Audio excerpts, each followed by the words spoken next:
Halo pemirsa, apa kabar? Senang sekali saya Imam Asyari bisa kembali menemani Anda di program yang syarat dengan informasi inspiratif dan juga kesehatan untuk Anda dan juga keluarga. Inilah dia Bincang Sehati.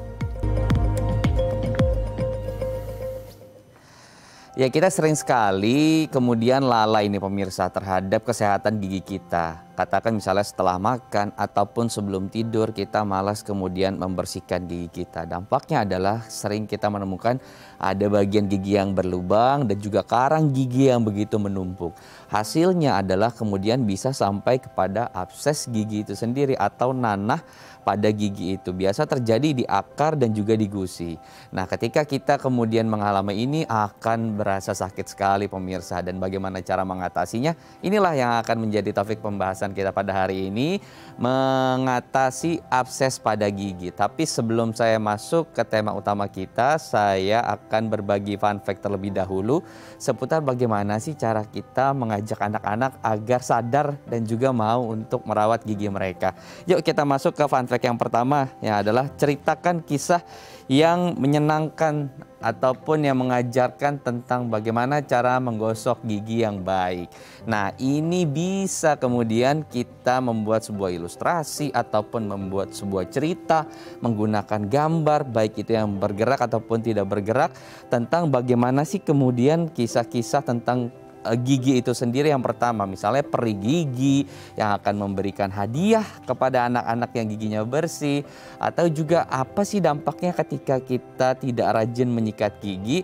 Gigi akan kemudian bolong, berlubang, dan juga akan ada kuman di sana yang nanti bisa menyebabkan sakit. Nah, hal-hal seperti ini imajinasi kita bangun sehingga anak-anak kemudian lebih sadar terhadap kesehatan gigi mereka. Berikutnya adalah biarkan anak memilih sikat gigi yang mereka sukai. Sekarang sepertinya sudah banyak pilihan ya untuk anak-anak kita. Bisa kita lihat di sosial media, bisa kita kasih gambaran juga yang ada di platform e-commerce. Biarkan mereka kemudian memilih sikat gigi seperti apa sih yang mereka suka, sikat gigi seperti apa yang sesuai dengan karakter yang mereka suka. Nah, dengan begitu mereka akan kemudian tergerak untuk secara sadar gitu ya membersihkan gigi mereka menggunakan pasta gigi ataupun sikat gigi yang memang mereka sukai. Berikutnya yang ketiga adalah gosok gigi bersama-sama. Nah, ini peran orang tua juga penting di sana untuk selalu memberikan contoh kepada anak-anaknya dengan kita melakukan kegiatan sikat gigi bersama. Nah, usahakan kemudian kita lakukan di pagi hari ya. Katakan misalnya saat mandi dengan anak-anak, nah bisa kemudian kita sikat gigi bersama. Atau sebelum tidur, sepulang kantor, sebelum tidur bisa nih melakukan aktivitas sikat gigi bersama. Karena dengan begitu nanti anak-anak juga akan mencontoh apa yang kita lakukan. Nah, disitulah kita bisa mengajarkan bagaimana cara menyikat gigi yang baik. Mungkin Anda juga selama ini menyikat giginya salah, atau saya juga menyikat giginya salah. Nah, disitulah kita kemudian perbaiki bersama. Yang keempat adalah gosok gigi di depan cermin. Nah, ini umum dilakukan oleh orang Indonesia, dan dimanapun ya kita harus menyikat gigi, usahakan berada di depan cermin. Karena dengan begitu kita bisa lihat bagian mana yang akan kita gosok, dan dari situlah kita tadi mengajarkan cara menyikat gigi yang benar. Anak-anak juga kemudian lebih suka ya melihat bagaimana kondisi giginya saat disikat itu, kok ada busa yang keluar, bagian mana yang belum disikat, bagian mana yang belum bersih. Nah, itulah kita harus menggunakan cermin sebagai media untuk kita mengajarkan dan mendekatkan kepada anak-anak supaya mereka mau untuk membersihkan atau memperhatikan kesehatan gigi mereka. Yang terakhir adalah jangan lupa untuk memberikan pujian, karena anak-anak suka nih dipuji saat mereka giginya bersih, terus saat tidak ada karang di sana, terus kemudian giginya sehat. Nah, berilah pujian ataupun secara verbal ataupun menggunakan hal-hal yang mereka suka. Nah, ini bisa mendorong dan juga memotivasi kepada anak-anak bahwa ketika gigi saya bersih, maka saya akan mendapatkan hal-hal seperti pujian ini dari orang tua. Nah, itulah beberapa hal yang bisa kita gunakan, fun fact seputar bagaimana mengajak anak agar mereka mau merawat kesehatan gigi mereka. Nanti kita akan kupas satu persatu fun fact yang saya bagikan. Jangan beranjak dari layar kaca Anda, tetap bersama kami di Bincang Sehati.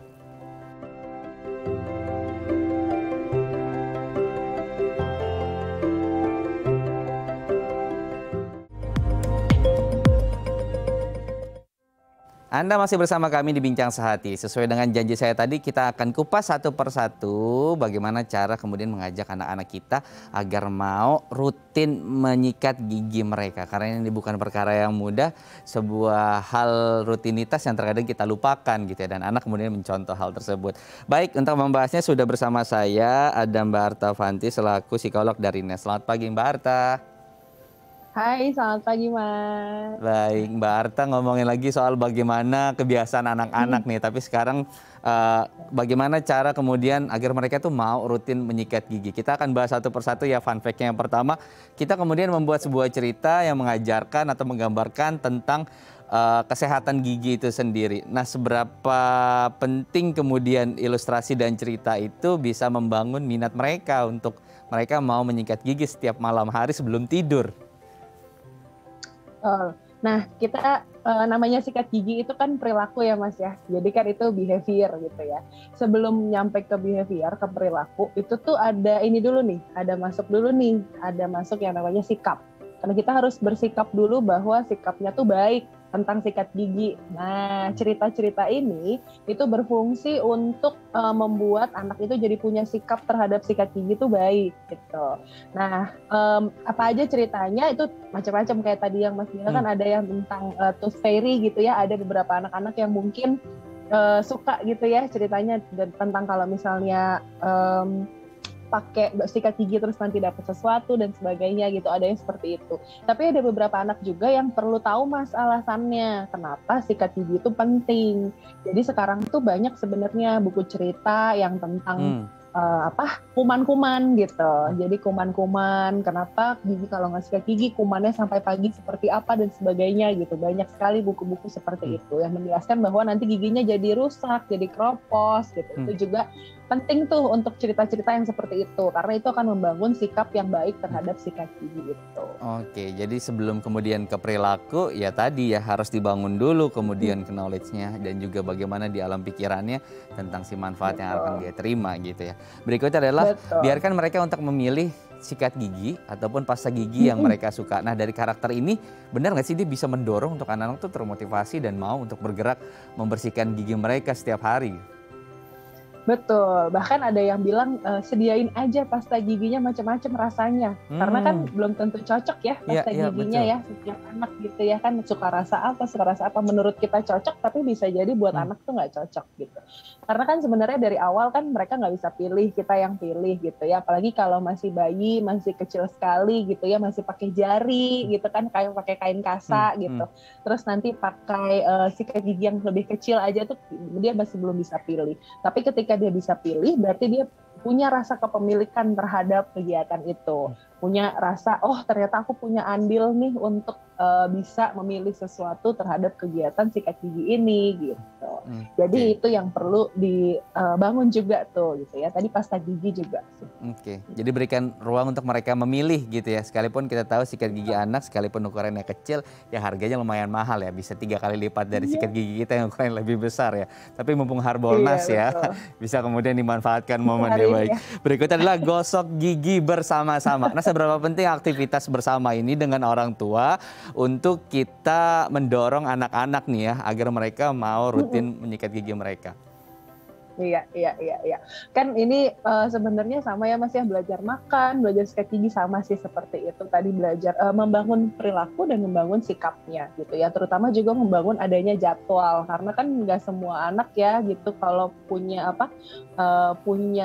tahu gitu ya kalau dari pagi dan malam itu harus sikat gigi gitu ya sehari 2 kali, bahkan kalau ada yang memang udah merasa gak enak sehari bisa 3 kali gitu kan. Itu kan sebenarnya adalah habit-habit yang perlu dibangun. Nah, gimana caranya? Yaitu kalau bersama orang tua adalah modeling gitu ya. Jadi bisa orang tua pasti harus menjadi model. Siapa lagi kalau bukan orang tua atau orang yang ada di rumahnya. Ya, jadi pasti mereka yang harus memberikan contoh gimana caranya gitu kan. Karena kan nggak tahu ternyata ada gigi gitu ya. Kan ada beberapa orang juga yang nggak tahu gigi yang mana gitu. Harus kemana gitu ya. Harus ke kiri, ke kanan, atas, bawah gitu. Itu yang perlu menjadi contoh modeling itu. Baik, berikutnya adalah menyikat gigi di cermin ini kan warisan turun-menurun dari orang tua kita sampai ke kita sampai ke anak kita. Tapi apa yang harus dilakukan di depan cermin itu? Jangan cuma kemudian kita sikat gigi bareng sama anak kita tapi tidak menjelaskan apa-apa gitu. Betul. Kalau menjelaskan kayaknya agak susah ya Mas, jadi sambil sikat gigi sambil menjelaskan ya. Cuma mungkin memberikan contoh tadi sih, memberikan contoh sama pastikan itu kegiatan yang menyenangkan. Jadi jangan buat itu sebagai, karena kan kita udah buru-buru nih harus tidur, jadi harus sikat gigi kadang-kadang kan kayak gitu. Pastikan ini harus benar-benar kegiatan yang menyenangkan dan memang mungkin awal-awal tidak sempurna gitu ya, tapi ya memang yang penting anak ini belajar bahwa oh ternyata ada kegiatan sikat gigi itu gitu ya. Jadi di depan cermin ini fungsinya adalah untuk dia bisa melihat sih gitu bahwa oh ternyata ini ada giginya, ada bisa membangun bahwa kegiatan ini tuh ada di depan mata dia gitu. Kalau misalnya nggak ada cermin kan kita anak nggak bisa terlihat ya gitu. Kalau ini kegiatan tuh ternyata dia sedang lakukan apa gitu. Kalau depan cermin kan dia bisa lihat gitu. Oke, yang terakhir adalah memberikan pujian. Nah, sekali lagi ini kan aktivitas harian ya. Sebatas apa pujian yang boleh kita berikan kepada mereka? Apakah kemudian harus setiap hari kalau kita mau kasih gift gitu ya? Apakah harus setiap hari dikasih gift kepada mereka? Ya, berikanlah pujian yang memang selayaknya sih ya Mas ya. Kalau misalnya sampai kasih gift, nanti kalau nggak ada giftnya dia nggak mau sikat gigi, itu kan juga berbahaya gitu ya. Yang penting sebenarnya per stepnya. Jadi kalau misalnya per stepnya sudah oh iya gitu, jadi langsung aja juga nggak apa-apa. Jadi ucapan gitu ya, ucapan aja langsung oh iya, oh kamu sudah mau pakai ambil sikat giginya misalnya gitu. Oh iya ambil Hore bisa ambil sikat giginya gitu. Terus Hore bisa taruh pasta giginya gitu. Nah itu betul-betul kayak gitu. Itu kan juga termasuk pujian ya Mas ya, bahwa dia tuh betul melakukan itu gitu. Jadi yang cukup aja, nggak usah terlalu berlebihan, karena kalau misalnya berlebihan, ini kan sebenarnya kegiatan yang bukan terlalu heboh gitu ya. Ini kan kegiatan yang sehari-hari gitu ya. Jadi pujian-pujian yang wajar aja gitu. Yang memang step by step-nya ternyata dilakukan dengan benar gitu. Baik, jadi jangan setiap hari kemudian kita kasih gift ya, ntar mereka juga motivasinya berbeda ya. Oke, yang penting kita bisa membentuk habit yang baik untuk mereka. Dan untuk kita orang tua juga harus kreatif ya. Bagaimana mengajak mereka saat melakukan aktivitas itu jangan terlihat bosan. Karena ketika bosan mereka juga akan malas untuk melakoninya. Terima kasih Mbak Arta sudah berbagi informasi hari ini. Semoga lebih banyak lagi anak-anak yang mau tergerak dan juga memikirkan kesehatan gigi mereka. Terima kasih Mbak Arta. Thank you. Ya pemirsa, itu dia tadi fun fact seputar bagaimana kita mengajak anak-anak supaya mereka mau memperhatikan kesehatan gigi dengan rutin, menyikat gigi setelah makan, saat mandi, kemudian juga sebelum tidur. Nah di segmen berikutnya kita akan membahas bagaimana cara kita mengatasi abses pada gigi atau nanah pada gigi. Penasaran? Jangan beranjak dari layar kaca Anda, tetap bersama kami di Bincang Saat ini.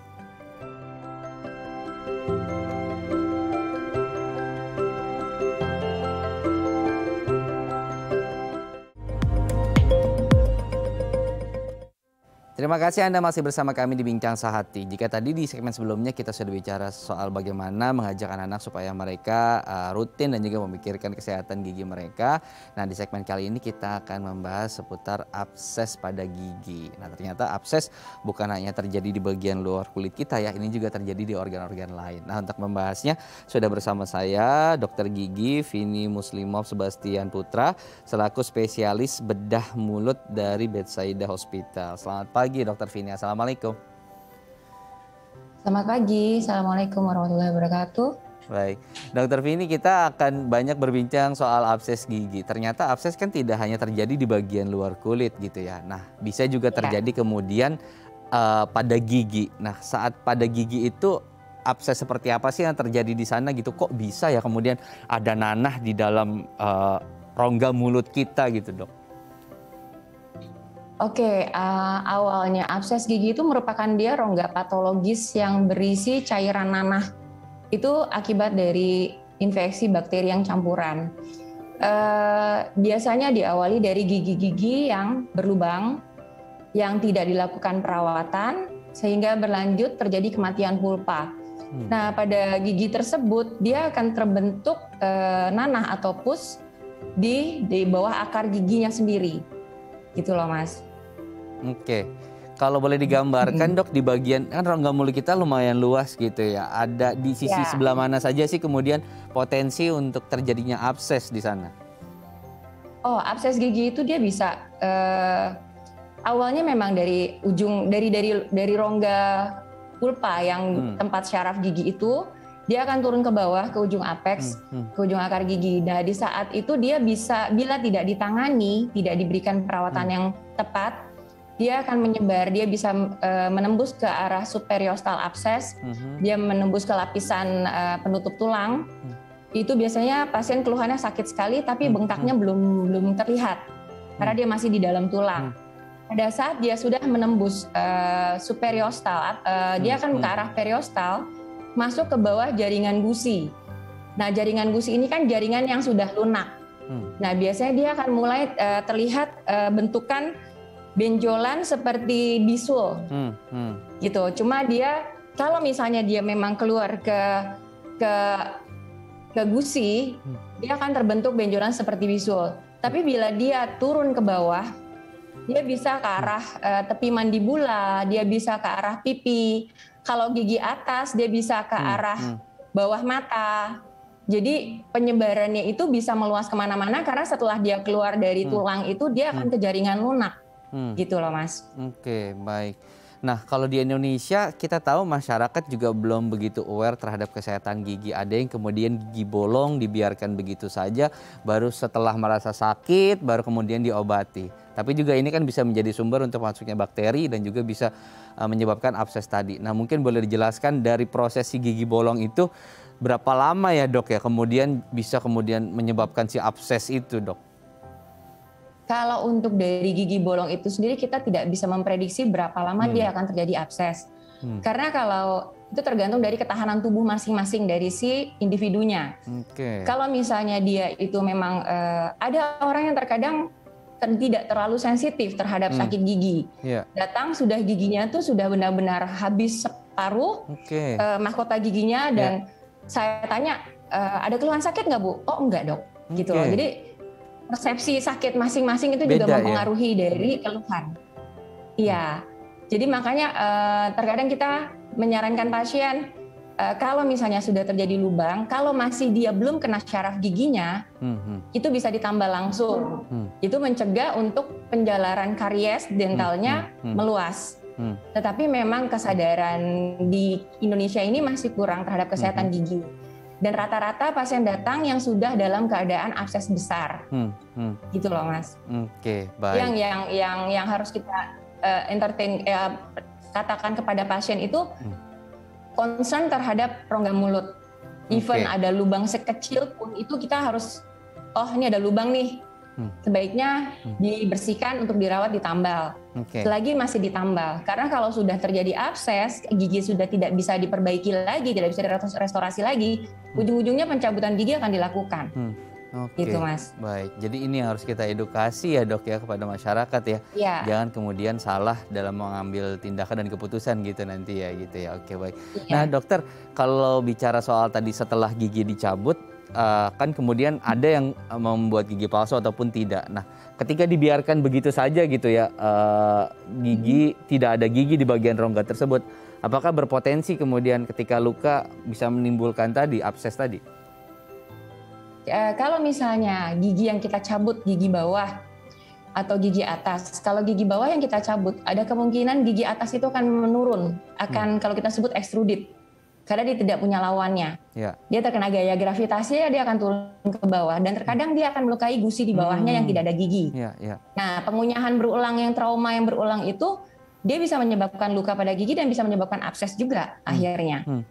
Itu. Jadi memang kalau untuk gigi yang hilang, itu disarankan untuk penggantian. Kecuali pada gigi-gigi bungsu. Kalau gigi bungsu, kita cabut, misalnya dia kondisinya tidak memungkinkan, miring, atau dia berlubang, itu kita cabut, itu tidak perlu diganti kalau untuk gigi bungsu. Tapi kalau untuk gigi-gigi yang di depan gigi bungsu, dari gigi depan sampai gigi molar kedua, itu sebaiknya diganti. Mempengaruhi pengunyahan juga jadinya. Nah, tuh pemirsa, ini bisa menjadi catatan ya untuk yang saat ini tidak muda ataupun tua. Terkadang juga yang muda sudah banyak yang ompong ya di bagian gigi mahkota belakang atau geraham paling belakang ini. Jadi bisa kemudian menggunakan tadi ya gigi palsu untuk menghindari hal-hal yang tadi sudah dijelaskan oleh dokter. Nah, bicara soal gigi juga di Indonesia nih, orang tidak terlalu aware terhadap karang gigi gitu ya. Jarang scaling gitu ya. Kalau lagi nambel saja kemudian baru membersihkan karang itu ya. Sebetulnya ada nggak sih korelasinya dok dari si karang itu terhadap abses ini? Oh bisa, karena karang gigi itu dia merupakan media untuk pelekatan kuman-kuman atau bakteri yang di rongga mulut, jamur lengkap dan flora normal. Dan semuanya itu harus dalam keadaan seimbang. Jadi pada saat kolonisasi bakteri terlalu tinggi, dia akan menimbulkan gangguan. Nah, karang gigi ini karang gigi hidup, gitu loh. Jadi di saat mereka menempel pada gigi yang dengan karang gigi, itu akan membuat gigi awalnya dengan karies gigi, jadi gigi berlubang, atau si karang gigi itu masuk ke dalam gusi. Nah, jadi bisa terjadi abses juga yang tidak mengenai gigi. Karena biasanya gigi yang abses pada rongga mulut, kalau berasal dari gigi, giginya itu sudah mengalami kematian pulpa atau kita sebut sudah non vital. Sedangkan pada yang berasal dari karang gigi itu kita sebutnya periodontal abses, yang disebabkan dari karang gigi itu giginya biasanya masih vital. Giginya biasanya tidak ada lubang. Tapi karena dari poket periodontal di sekeliling gigi, di gusi-gusi sekeliling gigi gitu loh. Jadi kalau kita misalnya lihat karang gigi itu manifestasi untuk jadi abses itu tinggi. Oke, jadi yang dari kecil sampai dengan dewasa saat ini gitu ya, yang belum pernah kemudian melakukan pembersihan karang gigi ini harus hati-hati dan diperhatikan gitu ya, karena ada kemudian korelasi dan berpotensi untuk kemudian tadi abses pada gigi tersebut. Oke, tadi yang gigi bolong sudah, terus kemudian karang gigi ini kan permasalahan yang terkadang banyak ada di Indonesia gitu ya, masyarakat kita yang tidak aware terhadap itu. Kemudian kita akan masuk ke bagaimana melakukan identifikasi secara dini. Bisa nggak sih dok untuk kita gitu ya merasakan atau tahu gitu, oh saya ada sakit di sini nih, oh ini mungkin gejala-gejala abses gitu. Bisa nggak sih kemudian kita merasakan diagnos seperti itu? Kalau untuk gejala-gejala abses itu dia ada rasa sakit, ada kemerahan, ada bengkak, demam, itu yang paling sering terjadi. Dan biasanya pasien biasanya telah aware pada saat kondisi seperti itu. Apalagi kalau pembengkakannya sudah di ekstraoral, terlihat di wajahnya udah mulai asimetri, pasien sudah mulai baru, oh ada bengkak nih gitu loh. Sedangkan biasanya kalau dia masih cuma lubang-lubang biasa, biasanya pasien dia pakai kumur-kumur air garam aja deh, atau terkadang dia cuma minum obat penghilang nyeri gitu. Ini yang membedakan bengkaknya apa dok? Membedakan bengkaknya, kalau bengkak pada abses itu dia akan terjadi kemerahan di kulit. Kalau dia sudah ke arah ekstraoral itu dia akan terlihat kebengkakan di kulit, warna merah, lebih merah dari sekitarnya. Terus kalau dipegang itu agak hangat. Ciri-cirinya seperti itu. Kalau dipegang agak hangat. Nah, untuk tingkat kekerasannya sendiri dia akan lunak kalau kita, maaf ya, kalau abses di tangan itu kan ketika kita sentuh dia akan lunak seperti itu ya. Nah, kalau di gigi itu seperti apa sih, dok? Kalau di absesnya tergantung jenis absesnya juga, Mas. Jadi kalau misalnya absesnya dia sudah terjadi fluktuasi atau pengumpulan di area tertentu yang bisa kita lakukan insisi drainase, itu dia akan terjadi fluktuasi itu kayak kita tekan kiri kanan tuh kayak mental-mental bergerak dia. Tapi kalau misalnya pada pasien abses dengan Ludwig angina, itu dia akan terjadi keras pada seperti papan di bagian leher. Jadi tergantung jenis absesnya sendiri. Baik, menarik nih perbincangan kita hari ini.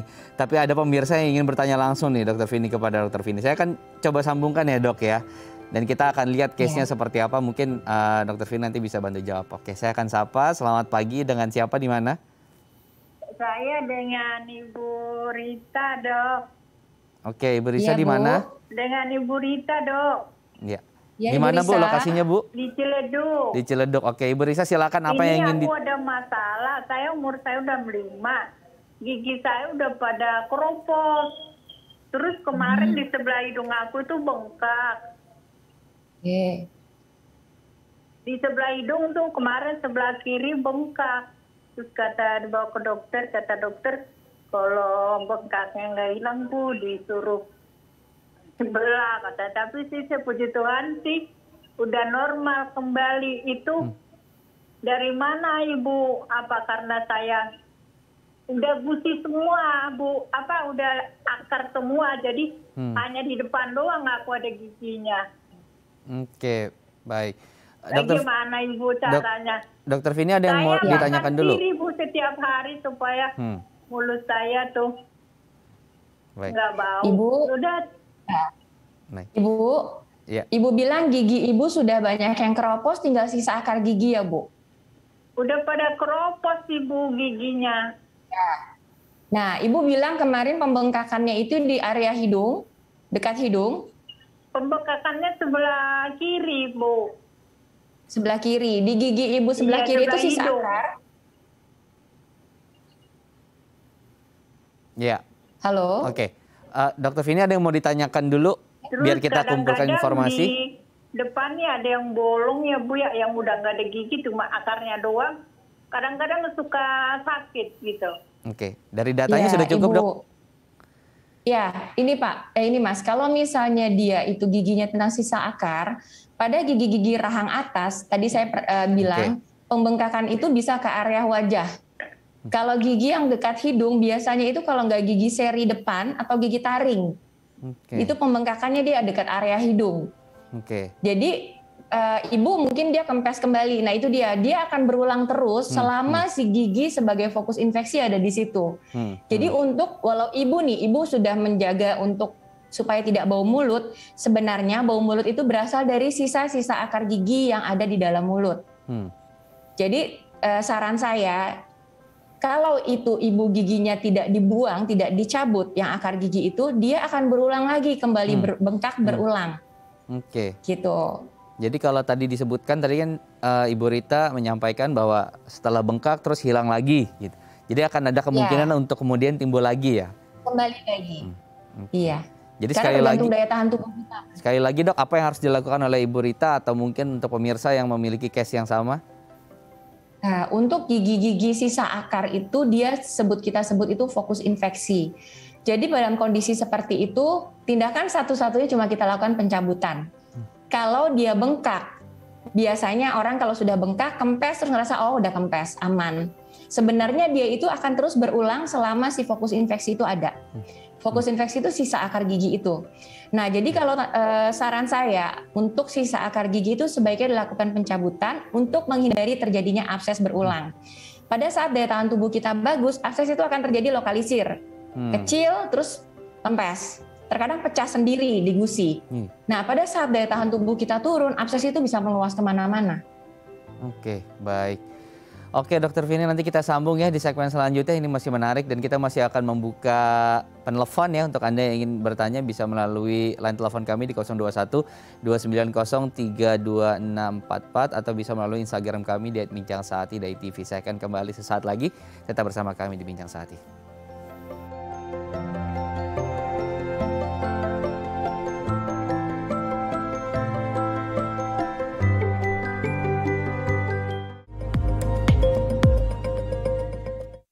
Terima kasih Anda masih bersama kami di Bincang Sehati. Kita masih membahas tema seputar bagaimana mengatasi abses gigi dan masih bersama saya di sini ada Dr. Vini selaku spesialis bedah mulut dari Bethsaida Hospital.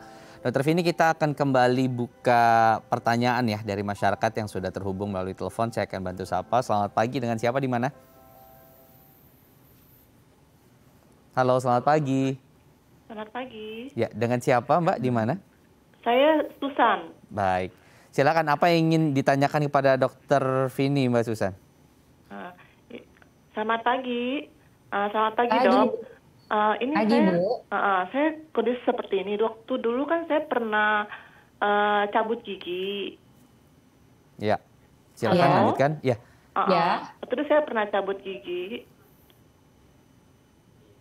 Ya, terus silakan dilanjutkan, Mbak Susan. Iya. Nah, terus Setelah itunya kan gusinya kan sudah mengempis ya kan. Nah setelah itu saya kalau makan yang manis-manis, ya kan, makan yang keras-keras itu sakit. Oke. Dokter Vini ada yang mau data atau Itu pencabutannya sudah berapa lama, Bu? Itu udah lama sekali ya dok ya. Jadi saya sudah berkali-kali ke dokter gitu kan, sampai ke terapi saraf gitu kan. Tetap aja sampai masih sakit itu.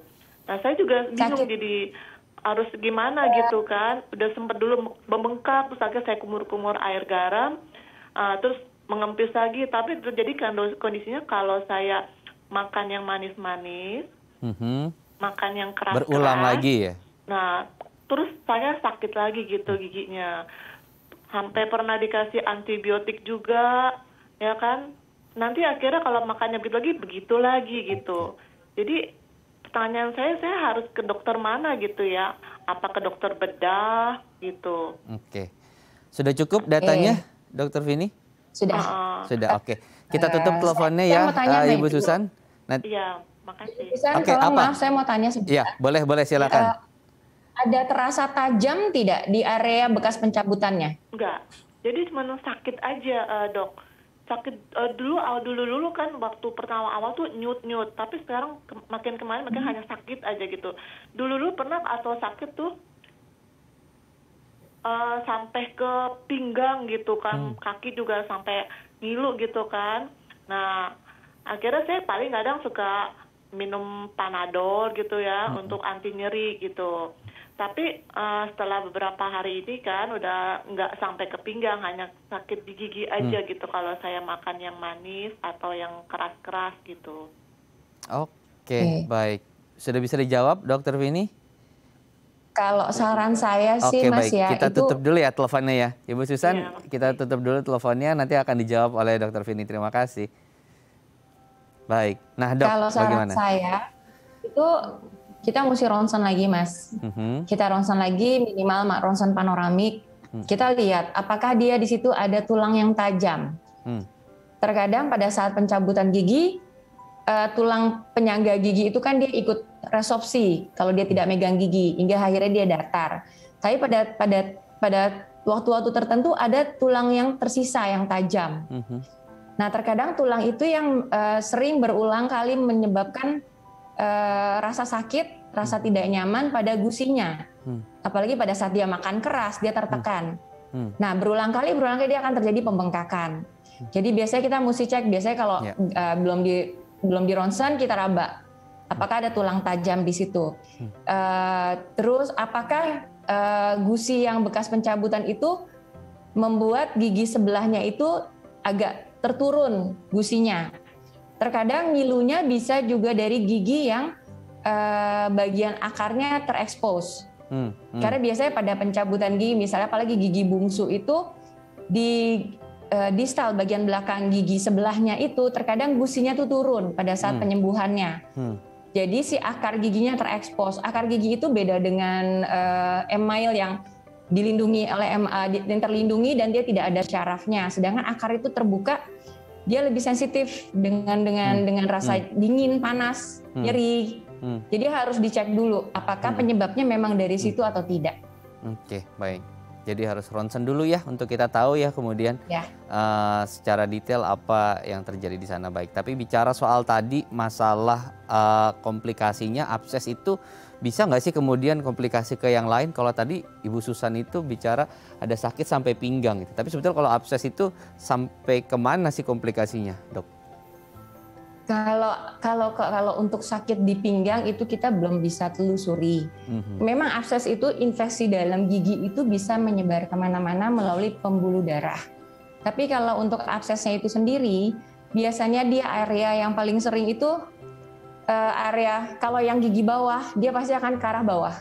Jadi dia bengkaknya ada di tepi mandibula rahang bawah, menurun ke leher sampai dada. Kalau untuk gigi atas dia bisa ke bawah mata sampai naik ke otak. Jadi kalau untuk sakit pinggang itu kayaknya mesti ditelusuri lagi penyebabnya apa. Tapi kalau yang abses ini memang karena dia sudah masuk jaringan lunak, jadi dia bisa terlihatnya kalau semakin memperparah ya kalau dia udah turun ke bawah atau dia naik ke atas. Oke, jadi sebetulnya kalau dibiarkan begitu saja komplikasinya tadi seperti yang dijelaskan oleh Dr. Vini ya. Dan ini sebetulnya harus ada cara mengatasinya dengan baik. Kita masuk ke bagaimana kemudian cara mengatasi. Apa sih pertolongan pertama atau bagaimana treatment pertama yang diberikan kepada orang yang sudah didiagnosa ternyata ada abses di rongga mulutnya? Itu kita lihat dari derajat keparahan si absesnya. Kalau absesnya itu biasa yang pasien keluhannya nyeri gigi, dipakai mengunyah, pembengkakan belum terlihat, dan gigi terasa lebih memanjang, itu kita sebutnya periapikal abses. Jadi absesnya itu nanahnya baru terbentuk di ujung akar. Nah kalau dengan itu, kita biasanya dilakukan pengeluaran atau pembukaan kamar pulpa dari gigi langsung. Jadi kita lakukan perawatan saluran akar atau endodontik untuk yang periapikal abses. Tapi pada pasien-pasien yang absesnya sudah lebih meluas, kalau sampai dia di gusi, biasanya kalau di gusi itu kelihatan kalau sudah matang, kayak bisul matang ada matanya. Nah itu bisa kita insisi drainase dari gusinya itu sendiri. Nah tapi kalau dia sudah masuk yang ke area luar wajah, itu kita lihat tadi ada fluktuasi di pipi, dia ada kemerahan di pipi, berarti kita harus ada insisi drainase dari ekstraoral, gitu. Sedangkan kalau misalnya gigi yang sudah tidak bisa dirawat, tidak bisa direstorasi lagi, setelah bila terjadi abses, gigi itu akan dicabut, diikuti dengan insisi drainasenya. Oke, jadi sebetulnya penanganannya berbeda-beda tergantung tadi jenis absesnya apa. Tergantung derajat gitu keparahannya. Oke, baik. Nah, kalau misalnya kita bicara soal emergency action seperti yang dilakukan oleh kebanyakan orang Indonesia, seperti misalnya tadi Ibu Rita dan Ibu Susan ya, dia berkumur-kumur menggunakan garam. Apakah yang seperti ini masih boleh dilakukan atau disarankan untuk dihentikan? Kumur-kumur dengan air garam hangat itu kan sama kalau kita kayak irigasi di ruang dental dengan NaCl ya Mas. NaCl itu kan air garam. Jadi kumur-kumur dan air garam hangat itu disarankan. Kalau misalnya memang itu tidak mengurangi, berarti pasien itu disarankan untuk ke dokter gigi. Karena dari situ kita bisa lihat sebesar apa terjadi kerusakannya, separah apa derajat absesnya. Jadi kita bisa melakukan tindakan-tindakan yang perlu segera. Oke, baik. Nah, kita masuk ke soal penyakit penyerta. Kelompok seperti apa yang harus mewaspadai ketika kemudian didiagnosa ada nanah di rongga mulutnya? Apakah mereka-mereka yang memiliki gula, darah tinggi, hal-hal seperti ini harus kelompok-kelompok seperti ini harus lebih waspada, atau ada kelompok lain yang memang harus lebih waspada ketika ada terjadi abses di rongga mulut mereka? Betul Mas, untuk pasien-pasien dengan penderita diabetes mellitus. Pasien-pasien dengan penderita diabetes mellitus itu kemampuan melawan infeksinya rendah, sehingga memperlambat penyembuhan. Sedangkan bila terjadi infeksi, gula darah di tubuh kita akan naik. Kalau gula darah naik, infeksi tidak reda. Jadi kita kayak apa ya? Saling berhubungan. Jadi satu-satunya cara pada pasien-pasien diabetes mellitus itu terjadi derajat keparahan absesnya itu cepat dibandingkan orang-orang yang tidak dengan diabetes mellitus atau penyakit lain. Jadi itu harus concern, kita harus setiap pasien datang selalu ditanya karena apa? Kita boleh mencabut gigi bila gula di bawah 200. Sedangkan pada pasien dengan infeksi berat, gulanya pasti akan tinggi, bisa 300, bisa 400. Jadi kita nggak bisa melakukan pencabutan selama gulanya tinggi. Tapi kalau misalnya pencabutan tidak dilakukan, insisi drainase tidak dilakukan, infeksi tidak reda, gula tidak rendah. Gitu. Jadi kalau yang selain itu ada penyakit dengan imunokompromis. Orang-orang dengan penderita autoimun, dengan pengobatan obat-obat kanker yang kemoterapi, itu memperendah daya tahan tubuh. Dengan pasien-pasien yang mengkonsumsi kortikosteroid dengan waktu panjang, itu juga membuat tubuh kita tidak mampu untuk melawan infeksi yang ada. Oke, baik. Jadi harus diperhatikan tadi ya kelompok-kelompok dengan penyakit penyerta yang disebutkan ya oleh Dokter Vini ini harus diwaspadai ketika mengalami yang namanya permasalahan abses pada gigi karena kemudian bisa menjadi penanganannya lebih lama, penyembuhannya lebih lama dan juga berbahaya untuk diri dia sendiri. Baik. Dokter, nanti kita akan sambung di segmen selanjutnya ya. Kita akan berbagi tips bagaimana kemudian cara kita menjaga agar tidak sampai kemudian di rongga mulut kita ada abses ataupun nanah. Nah, kita akan bahas nanti pemirsa usai jeda. Jangan beranjak dari layar kaca Anda, tetap bersama kami di Bincang Sehati.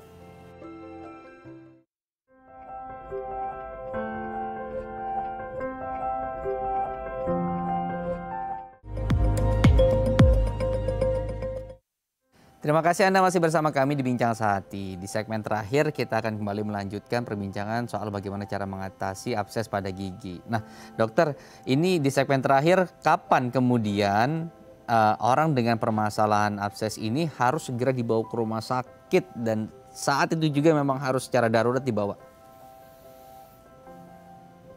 Pertama, bila abses pada pasien dengan diabetes mellitus atau imunokompromis. Karena dia perburukannya lebih cepat kondisi absesnya. Yang kedua, bila dental abses ini kalau misalnya kita biarkan dia bisa, yang saya bilang tadi dia turun ke bawah, dia akan menjadi Ludwig angina yang mengganggu pernafasan, jalur nafas, gitu. Jadi ciri-cirinya biasanya itu absesnya itu yang saya bilang tadi keras seperti papan di lehernya, terus lidahnya terangkat, menelan liur dia sudah tidak bisa, apalagi untuk makan, dan sudah terjadi lidah tuh kayak jatuh ke belakang karena dasar mulutnya itu naik. Nah, lidah jatuh ke belakang itu akan menutup saluran pernafasan kita.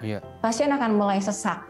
Jadi yang kayak begitu itu kita harus secepatnya dilakukan pemberian antibiotik dengan pasien yang sudah tidak bisa menelan, sudah sulit untuk lewat oral. Jadi dia harus lakukan dengan intravena. Itu yang harus dibawa segera ke rumah sakit untuk penanganan lebih lanjut.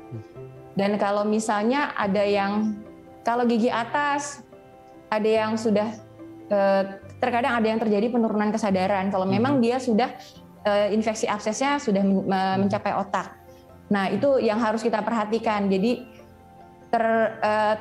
jangan menganggap sesuatu gigi A cuma sakit, gigi A cuma bengkak segini, karena memang kita tidak tahu daya tahan tubuh kita sendiri apakah saat itu kita lagi fit atau tidak.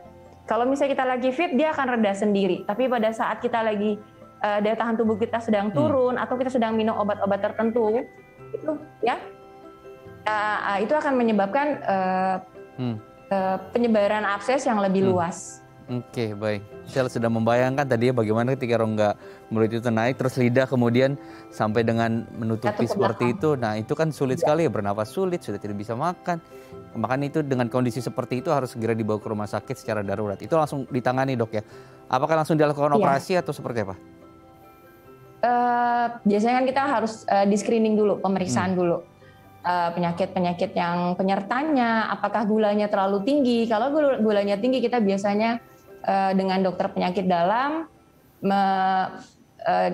untuk melakukan penurunan gulanya dulu. Nah, setelah gulanya memang sudah di bawah 200, kita lakukan tindakan pencabutan dan kita lakukan insisi drainase. Oke, gitu. Baik. Kita sama-sama berharap semoga kemudian tidak sampai ke abses ya atau munculnya nanah di rongga mulut kita sehingga kita harus menjaga lubang itu dirawat. Kesehatan. Nah, kita akan bicara bagaimana kemudian menjaga kesehatan gigi kita nih dok. Apa sih yang harus dilakukan? Hal dasar, hal basic, pemeriksaan kesehatan gigi seperti apa yang harus jadi perhatian kita nih ke depan. Jangan sampai kemudian ada abses di rongga mulut kita. Oke. Sebenarnya awalnya kita menjaga kebersihan mulut dulu. Karena kebersihan mulut yang tadi dibilang karang gigi, plak, itu merupakan media yang paling baik untuk kuman bertumbuh. Jadi sikat gigi 2 kali sehari is a must. Sikat gigi 2 kali sehari itu pagi setelah makan, malam sebelum tidur. Gitu. Itu yang terbaik. Dan itu dilakukannya benar-benar jangan, dan sikat gigi itu kita jangan sekeras-kerasnya. Sikat gigi kita tidak butuhkan keras, tapi yang kita butuhkan caranya. Karena kalau kita terlalu keras dengan full power, itu malah mengakibatkan gusi-gusi turun. Karena gesekan sikat gigi. Apalagi di area-area belokan rahang. Di area taring dan gigi belakang taring itu bagian belokan. Kalau kita sikat gigi dengan keras, itu gusi-gusi akan turun. Dan dia akan bisa menyebabkan lubang gigi pada leher gigi tergerus oleh sikat giginya. Itu. Yang kedua, kurangi konsumsi makanan yang tinggi gula. Kalaupun memang makan dengan tinggi gula, setelah makan kumur-kumur. Usahakan kita turunkan lagi di situ. Karena gula itu merupakan makanan yang paling baik untuk kuman. Terus kalau untuk saran kunjungan ke dokter gigi itu sebaiknya 6 bulan sekali, biar bisa dilihat apakah ada terjadi lubang di gigi situ. Terus apakah dia memang kalkulusnya sudah terbentuk banyak. Karena pada beberapa orang itu kalkulus beda-beda. Pada saya 3 bulan mungkin sudah terjadi. Pada yang satu lagi 6 bulan. Ada yang 1 tahun dia cuma sedikit. Karena itu tergantung dari kekentalan dari kekentalan dari liur kita sendiri. Semakin kental dia semakin mudah terbentuk karang gigi. Oke, baik. Gitu, Mas. Jadi check up-nya bukan hanya untuk kesehatan organ bagian dalam juga ya, tapi gigi itu 6 bulan sekali kemudian kita harus berkunjung ke sana. Jangan sampai nunggu gigi ada bolong dulu atau nunggu berasa sakit baru kemudian ke dokter gitu. Tapi 6 bulan sekali disarankan untuk kemudian melakukan kunjungan ke sana untuk kemudian kita tahu ya kondisi kesehatan kita. Terima kasih Dokter Vini sudah berbagi informasi hari ini di Bincang Sehati.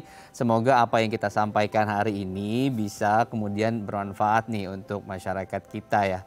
Terima kasih Dokter Vini. Assalamualaikum. Sama-sama Mas. Waalaikumsalam warahmatullahi wabarakatuh. Baik. Nah itu dia tadi perbincangan kita pemirsa seputar bagaimana cara kita mengatasi abses gigi. Karena dengan hal-hal atau perilaku-perilaku yang kita lakukan setiap hari, nah ini juga bisa menyebabkan abses gigi tadi. Dan juga ketika ada kemudian gigi bolong, kita biarkan, tidak kemudian kita periksakan ke dokter gigi, nah ini juga bisa menyebabkan abses tadi. Nah jangan lalai ya pemirsa, karena kemudian kesehatan tubuh kita itu harus secara menyeluruh, jangan karena misalnya ada 1 gigi atau 2 gigi, nah ini bisa menyebabkan kemudian permasalahan komplikasi yang lainnya. Apalagi untuk Anda yang masuk ke dalam kelompok-kelompok tadi diabetes dan lain sebagainya. Oke pemirsa, usai sudah perjumpaan kita hari ini di Bincang Sehati, kita akan berjumpa lagi di Bincang Sehati besok dengan tema yang berbeda. Saya Imam Syarif pamit. Jangan lupa untuk selalu menerapkan protokol kesehatan 5M dengan memakai masker, kemudian mencuci tangan dengan sabun dan juga air mengalir, kemudian menjaga jarak, mengurangi mobilitas Anda dan menghindari kerumunan. Saya Imam Syarif pamit. Sampai jumpa.